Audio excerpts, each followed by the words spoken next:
You will have some changes coming up starting January the 9th. All visitors will use the video bell monitor to request entry into the building or to request a student pickup.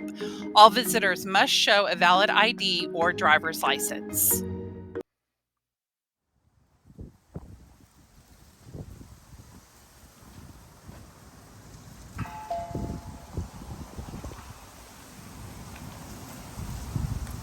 Good morning, may I help you?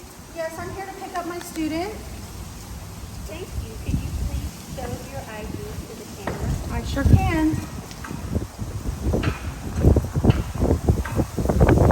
Give me just a minute to check this.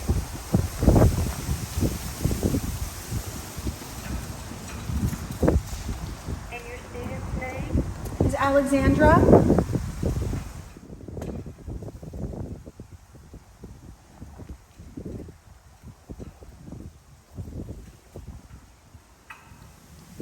Okay, then thank you very much. You can wait outside or in your car, and I'll call Alexandra to be released. Thank you.